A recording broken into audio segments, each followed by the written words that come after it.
So a very good evening to everyone, and many thanks for coming along and joining us. I see there's more people coming in all the time, which is really nice to see. This is Bookends Book Club first question and answer session, and our guest tonight very kindly offered his services, and he's one of our members as well, which is even better, and really excited to do it. This meeting will be hosted by myself, with Rick Ashton, who's one of our admins, and Diane also being one of our admins who will be helping out. So if you've got any questions, put them in the chat, and one of them will pick that up. Today's guest, well, what can I say? He learned a love of reading from his late mother, and he belongs to a group that includes people such as Ruth Rendell, Dick Francis, Val McDermid, and Ian Rankin.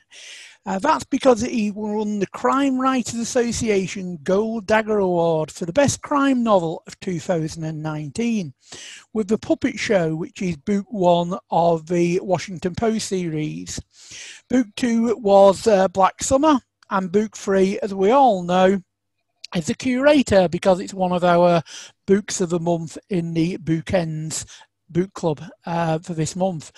So we've all, a lot of us have been reading that one, and I must admit I was blown away by it. I really liked it. Our guest has also written the Avis and Fluke series. I'm not sure if it's 2 or 3 in that.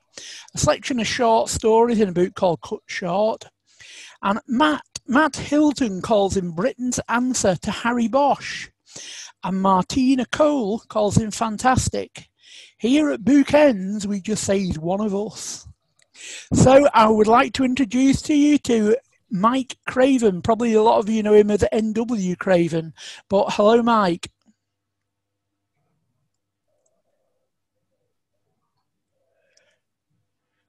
Can't hear you, Mike. Can you hear me, Mike? Yeah, you can hear me, but we can't hear you. We could hear you before. It must be that beer. It must be the IPA. It doesn't show you as being muted. Right, so we'll just while Mike's getting sorted out. He's coming up with Joanne, by the way, but it is Mike. So just while he's getting sorted out, I'll just let you all know a little bit about the Bookends Book Club for anyone watching the recordings back. I figured it was gold because everybody's WhatsApp going off at the same time. Is that you, Mike, that's talking? Well, can you hear me now? Can you? Yeah, I can hear you now, yeah. All right, it must have been the headphones then.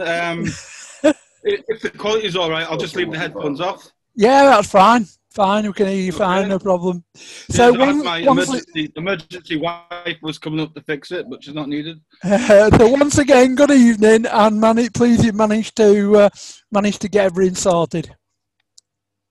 I don't think I've done one of these where it's went straight forward at the start. Yeah. It never is. It never is. So we will crack on with the questions, and I say it is very nice to have you here, Mike. Now I've mentioned this on one of the posts. This might cut off, or it probably will cut off after about 45 minutes, but we get a 10-minute warning, so to speak. So if it cuts off, just let it shut down and then restart it, and it should be okay then for another 45 minutes. I'm sorry, but I've only got the free version. I'm a cheapskate. Cheapskate Lancastrian. Anyway, first up with the question is Laura, and I don't know how to pronounce your surname, Laura Stiano. If you can unmute yourself, Laura, and can you remember your question, or do you want me to, this was the one about your husband.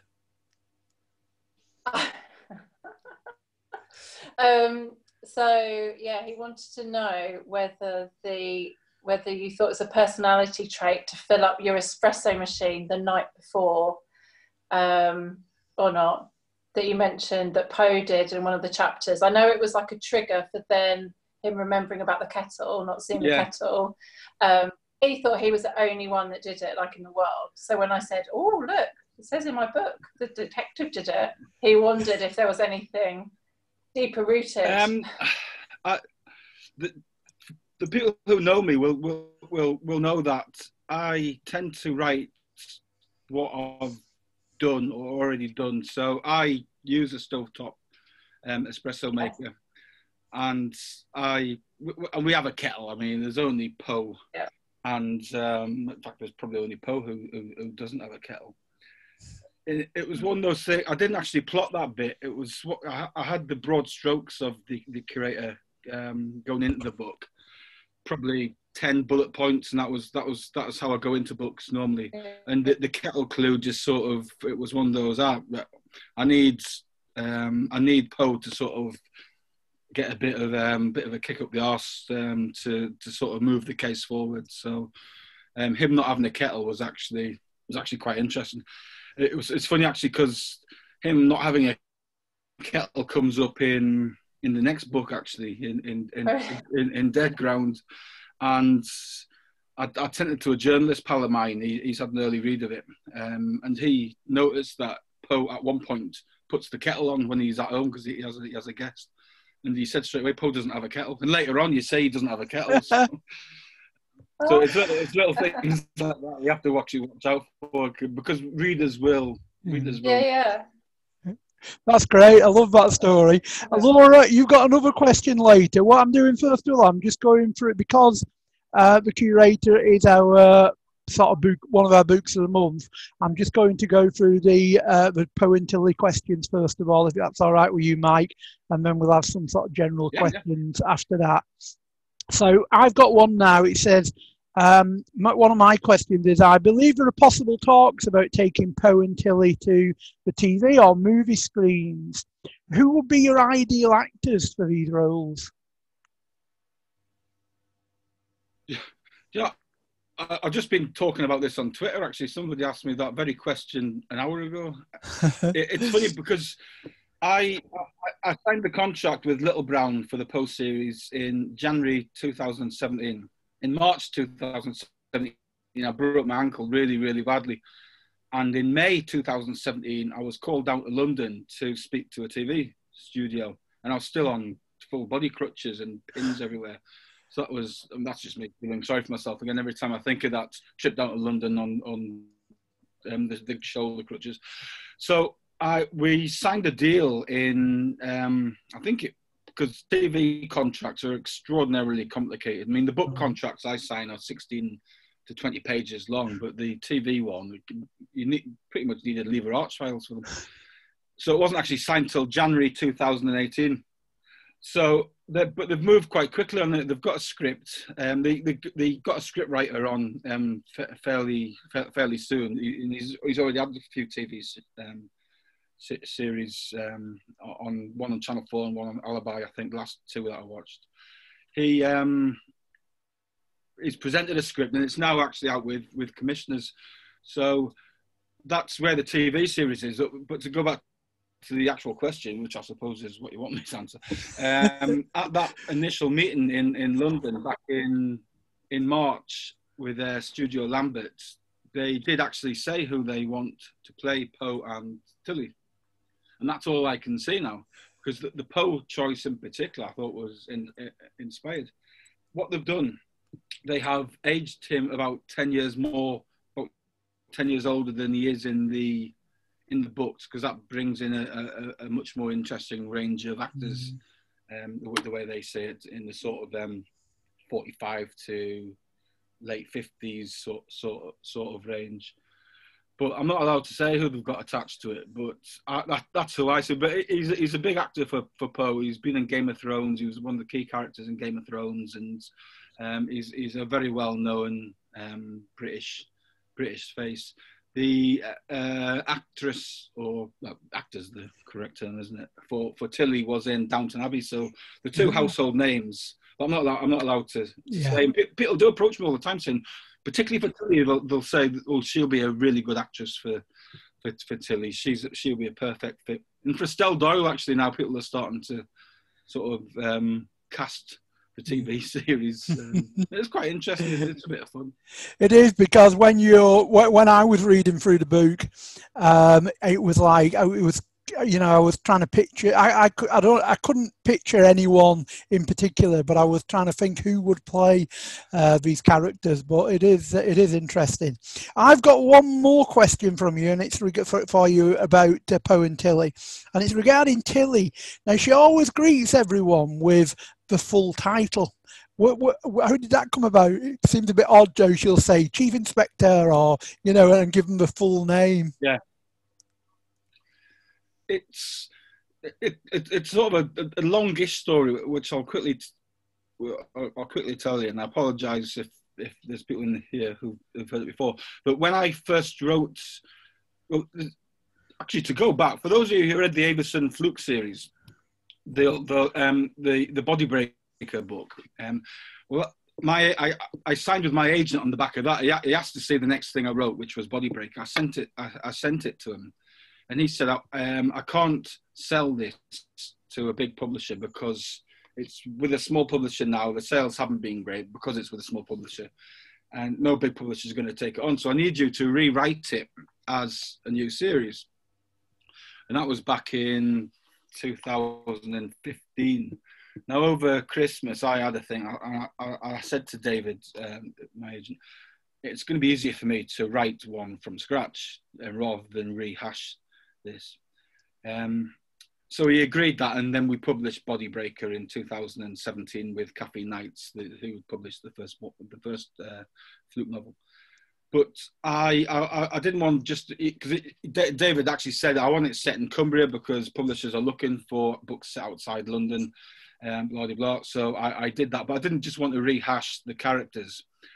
Poe and Fluke there are similarities between Poe and Fluke, certainly. But I didn't want to rewrite the Towler character just with a different name. So I sort of went the opposite with him.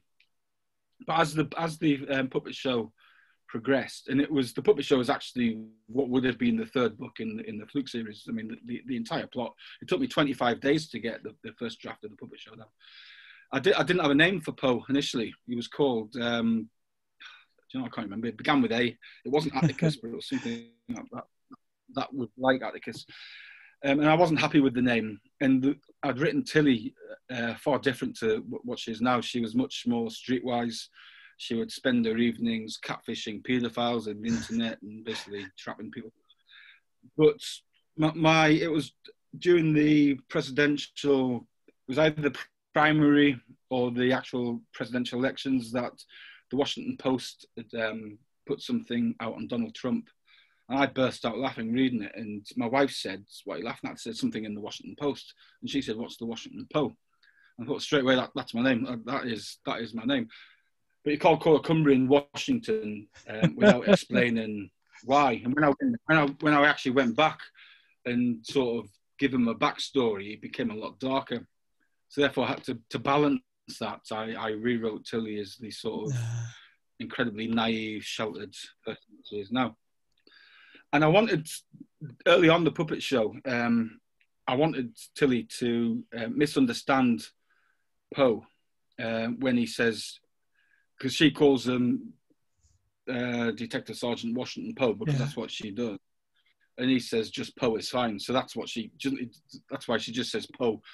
No first name, no rank or anything like that. And to sort of emphasize that a bit, I did give her that little trait of speaking with the full name, and as the series gradually has gone on, she has dropped the Stephanie when she's talking to D.I. Lynn, but in times of stress she will revert back to giving the full name. I don't really know why I did it. It was a bit quirky. I know it gets on some people's nerves, but it's good. It's quirky. I like it. I do like it. It's just something a little bit different. So next, we've got a question again, still on the Poe and Tilly basis. We've got a question from Susan Ashton, who is actually Rick's mum. Rick, can you? Is it working, or do you want me to read the question? No, I don't think he's having much luck there. So Susan has asked, "Is Tilly based on anyone that you know personally?" There are traits of people, certainly. My wife, some of the things that she says certainly pop up in Tilly's character, but largely I've invented her, and I picked her up from a few other literary characters as well, and a few people I see on TV. I mean, particularly for her character, I'm always on the lookout for things that she might do or say, and I've got a whole file load of things ready to go for when I need it, just little sayings and things. Great, that's wonderful. So when I thought of blockhead, because she called somebody a blockhead in the curator, I thought that is such a Tilly thing to say. I was really excited about that little things, and people might not notice it. I mean, I was listening to Lee Child, and he'd written this 4-word sentence. And he was so excited that he went on telling everyone, and it was in Make Me, the Jack Reacher book, and no one noticed it, but for him that was the sentence of the book. So authors will do that, and then readers will just skim past it, and it's the readers who choose what sentences are like, not the authors. Yeah, 4-word sentence, that takes some doing, doesn't it? So next we've got a couple in the same book.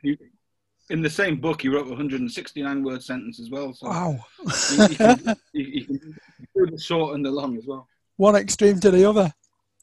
So Rick has now got a couple of questions. Are you still struggling, Rick?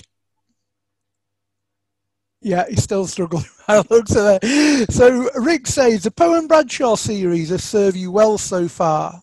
How do you plan to take the series? And do you have any other projects in the pipeline? My publisher only wants Poe and Bradshaw at the minute, although I wrote an American thriller way back in, I think, 2013. I was certainly still working for probation because I wrote it during my lunchtimes. And my editor found out about it quite recently and asked to read it, and she's read it and she wants to buy it, but she said she's not going to publish it until after Poe 6. Right. So they'll be buying it this year, but you won't see it until, I mean, Poe 6, let me think, 21, 4, 23, so you won't see it until 2024 at the earliest. That is the project. I mean, the reality is Poe 4, completely written. I've had the proofs, I've been through them, we've made a few little corrections. The only thing I need to do now is be consulted on the cover, and I get consulted in the very loosest definition. It's the publisher decides, everything like that. I've finished Poe 5, The Botanist, which will be out in 2022. I've got a very good first draft on that. It needs the word, it's about 120,000 words at the minute. I need to bring that down to about 100,000. But that's not a lot for me. I normally overwrite by about 40,000 words. So my focus is on Poe and Bradshaw. And I've also, I mean, this year has been quite a busy year because of lockdown. I've been able to just sort of get my head down. So I've written 5 short stories, 3 of which are out now in cut short. One is out at the end of the month in an anthology, and one's going to be released at Christmas. I was asked to write an uplifting Christmas story, which I struggled with, to be honest, but it was that's coming out at Christmas. And I've just finished a novella as well, a 20,000 word novella, which is due to be published in 2022, I think, which is another Poe and Tilly story. On the Night of the Daggers, actually, which was back end of October last year, I actually pitched a new novel to my agent, a sort of high concept one about this hotel where you can't leave. If you go down the stairs, you end up at the top again, one of those sort of weird supernaturally type things. And he said, no, just want Poe and Tilly. Because that's what makes the money. I mean, that's what's bringing the money in, and it brings him money in, it brings my publisher money and all that type of stuff. So they don't want anything at the minute. They don't want to dilute it, that's what they say. Yeah. They don't even want another Fluke. The Fluke series is dying out for a 3rd book. And I know how I'll do it, and it'll take me about 4 or 5 months. Does that frustrate you, Mike, the fact that you're not free in some ways to write what you want to write, that your publisher has so much sort of leverage over you? Yeah, it would do if I didn't enjoy writing the Poe and Bradshaw series so much. To be honest, if I was stuck in the Fluke series, I don't think I would enjoy that as much. Because that's, although Towler is a bit of a comedic character, it's more of a serious series. I think I would like to try my hand at something like the Seven Deaths of Evelyn Hardcastle, or that, something like that. Yeah. Just something a bit wacky. I've just read Stu Turton's new one, actually, The Devil in the Dark Water, and absolutely brilliant. I'd love to write, be allowed, given the opportunity, something like that. I was speaking to my copy editor, because I've got the UK Crime Book Club have got an anthology coming out, and they asked me if I had anything. I didn't have a Poe and Tilly short story, but I did have a story I wrote for a Stephen King competition years ago. So I just said, you can have that. It needs copy editing, but I'll get my copy editor to do it. And I was having a moan to him about only being able to write the Poe and Bradshaw series. And he said, well, the way things are going at the minute, you'll basically demand soon. You can say, right, you can have the next 2 Poe and Tilly series, but the next 2 Poe and Tilly books, but you're also having this. But that's a bit deviary, and I'm not really sure I want to be that person yet. I know Lee Child does it. Lee Child just said, this is what the book's called. This is what I want on the cover. But he's Lee Child, and he's selling like 30 million books a year or whatever it is. Something like that. Second part of Rick's question was, he said, are you still working on a fantasy novel? Do you know what? That's... I've written about 77,000 words of this stupid thing. It's called Buckle Jones and the Sarcastic Shrunken Head.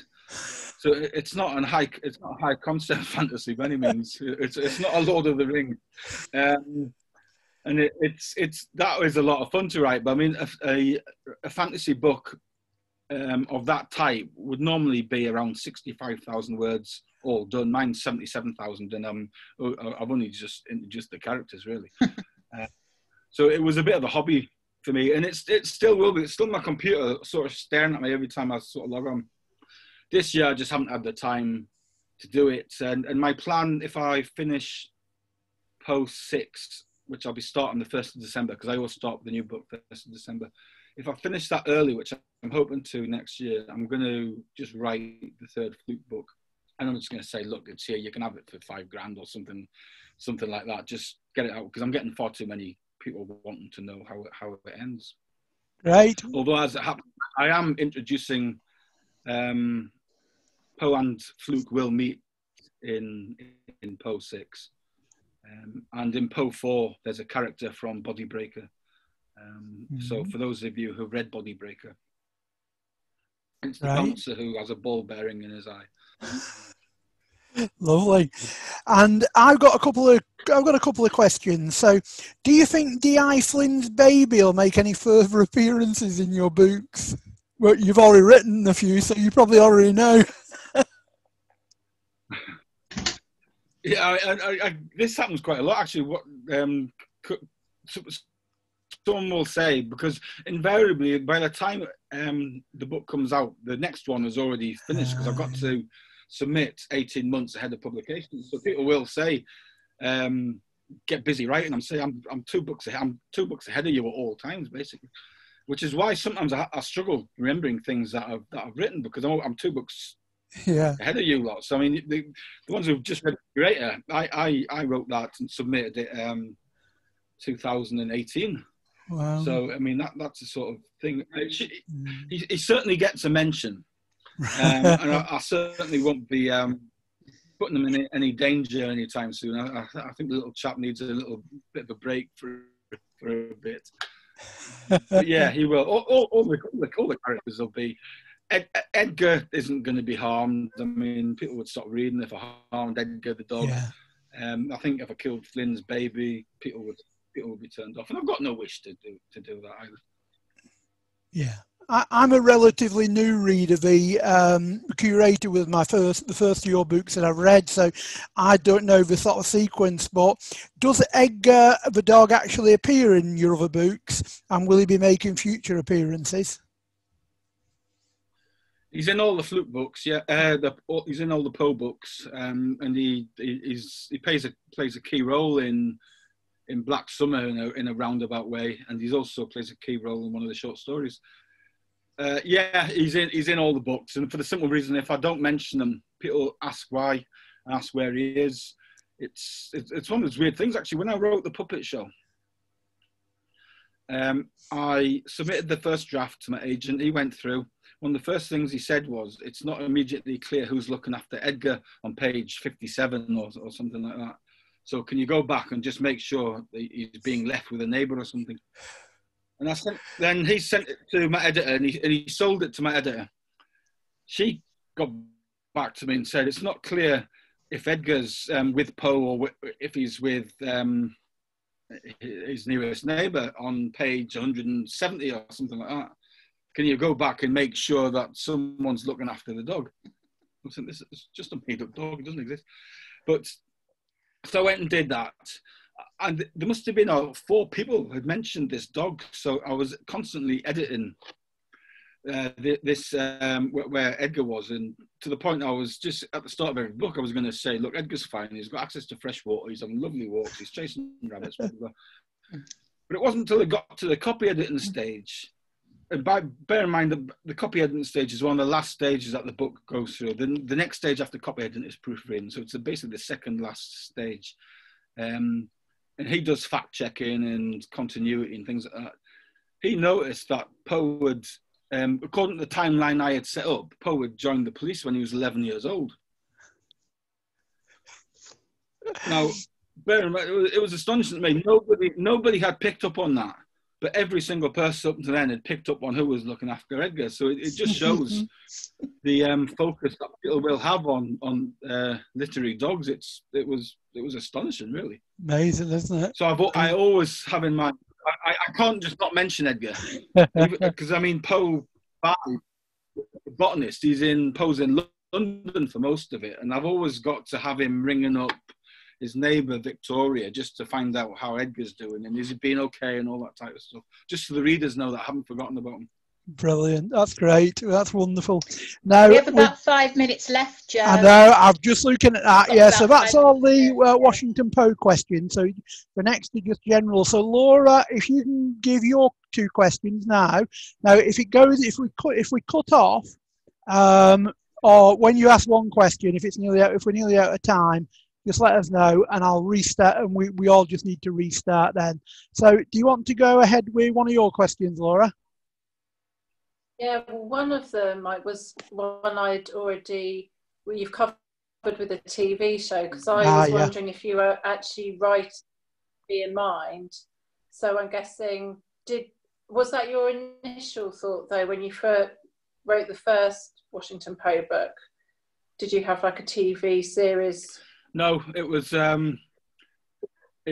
just something. I mean, because I had basically spent a week in hospital with my broken ankle. The afternoon I got out was a Friday afternoon, because I broke it on the preceding Friday. And for those of you who had a bad break, because you sort of told a lie with your feet up to reduce the swelling, your sort of veins go all funny. So every time you lower your leg, it's incredibly painful. So I got home and I was just lying on the sofa, but then I was just catching my emails, and I had one from my agent's PA saying, we've had interest from Studio Lambert. They want to know, is there a second book? Or if there isn't, can you send us what you got? And they've got some questions on Poe and Tilly. So I was lying on the sofa on my back, where my wife was holding up the computer above me so I could sort of type like an astronaut, answering all these questions. And that was the first time I'd actually even considered the TV program. But it's odd actually, because when I write, I sort of visualize the scene and I sort of describe what's going on in my head.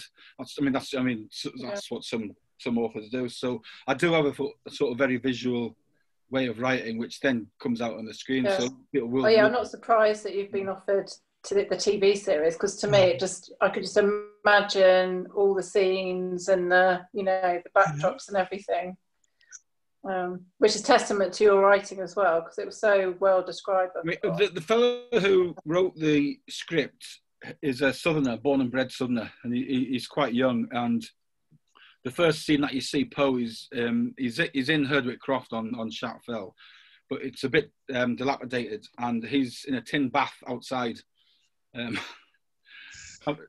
Like that's what all Northerners do, according to the screenwriter. I mean, it's a commissioning script, so when it comes to the shooting script, I'll say, look, Northerners don't have tin baths anymore, and forgive me, Joe, if you still have a tin bath. And then Flynn turns up, and she's fallen over, and she washes his hand in the bath, and he says, "I pissed in that." And that's the TV introduction to Poe. And it's funny actually reading the script, reading someone's interpretation of sort of your work, because sometimes you think, well, actually, I much prefer what I've done there. But occasionally they've got something that I think, actually, I wish I'd thought of that. That's much better than what I had. Particularly in the first scene with Tilly, when she's deciding whether to ring, in the puppet show, when she's deciding to whether she needs to ring D.I. Flynn or not. And I have a bit of internal monologue, Tilly saying, well, going through a sort of arguments or the pros and cons of waking up the boss at midnight. But in the TV show, because obviously you can't show that, and you can't show an internal thoughts. So she's actually got a flow chart next to it, and when it's okay to ring, what you can ring for, what you can't ring for, that type of stuff. It was quite cool. I thought, I wish I'd thought of that. Laura, I know you've got another question. Oh, it was a bit personal. It was just to ask. Just before you do that, Laura, I'm sorry to interrupt you. Can we just do a restart, because we've only got a minute left? Yeah. So I'm just going to restart it now. First published book. Right.